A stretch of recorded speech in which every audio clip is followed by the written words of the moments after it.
नमस्कार, स्वागत है आपका इंडिया न्यूज में और मैं अमायरा। आज बात करने आई हूँ आपके पास पुत्र और पिता के रिश्ते को लेकर के। जी हाँ, आजकल का जो एक जनरेशन गैप बन चुका है उसके चलते फादर और सन यानी कि पिता और पुत्र के रिश्तों में काफी कड़वाहट देखी जा रही है। क्यों? क्योंकि दोनों के विचार कई बार बहुत अलग हो जाते हैं, लेकिन दोनों घर का बहुत ही अहम हिस्सा होते हैं। इसलिए दोनों की अनबन से घर में बहुत सारी प्रॉब्लम्स आ सकती हैं। तो आज हम बात करेंगे कि उन दोनों के बीच में जो ये अनबन है उसको कम करने के लिए हम कौन कौन से उपाय कर सकते हैं। ठीक है, ऐसा कोई भी घर नहीं है जहाँ पे लड़ाई झगड़े नहीं होते हैं, लेकिन जब यह गंभीर रूप ले लेते हैं तो इसके जो प्रभाव हैं उनसे कोई नहीं बच सकता। इससे संबंध नाजुक हो जाते हैं। जबकि संबंध मजबूत बनाने के लिए अगर आप छोटे छोटे लड़ाई झगड़ों को इग्नोर करें, है ना, पुत्र जो है वो पिता की बात माने, पिता पुत्र की बात को समझे, तो हम इनमें बहुत सारी चीजों पर रोक लगा सकते हैं। लेकिन करना इतना आसान नहीं है। अब हम बात करते हैं कि जब पिता और पुत्र दोनों के जो विचार हैं वो आपस में मेल खाना बंद कर दें या आपस में एक दूसरे से ना मिलें, तो क्या होने लगता है, उनके रिश्ता कमजोर आना शुरू हो जाता है, उनमें प्रॉब्लम्स आनी शुरू हो जाती हैं और एक निश्चित सीमा के बाद जो है वो खत्म भी हो जाता है। क्योंकि आजकल बच्चे जो हैं बहुत यंग ब्लड, वो सुनना बिल्कुल भी उनको बर्दाश्त नहीं होता। अगर आप उनको किसी बात पे टोके वो बहुत जल्दी बार बार आपसे दूर जाने की बात करने लगते हैं। लेकिन किस तरीके से हम पिता और पुत्र के रिश्तों में वापस से मिठास ला सकते हैं, आइए उस पर बात करते हैं। पिता और पुत्र के बीच में जब ये रिश्ते खराब होने लगते हैं और ये बहुत ही गंभीर रूप ले लेते हैं तो घर का जो माहौल है वो बहुत खराब हो जाता है। तो ज्योतिष के अनुसार सूर्य पिता का कारक है और बृहस्पति पुत्र का कारक है।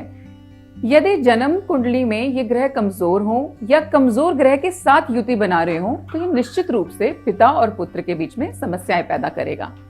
अब सवाल ये है कि इन झगड़ों को दूर कैसे किया जाए। तो आइए जानते हैं कुछ ऐसे उपाय जो आपको लाभ पहुंचाएंगे।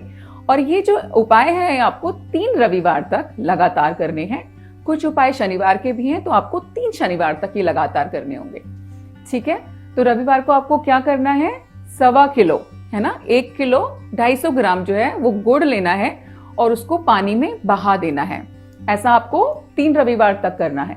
पीपल के पेड़ पर पिता को, ये जो रेमेडी पीपल के पेड़ वाली आपको बताने जा रही हूँ, ये पिता को करनी है। ठीक है, तो पिता को क्या करना है, मीठा जल लेना है, सरसों के तेल का दीपक और सरसों का तेल।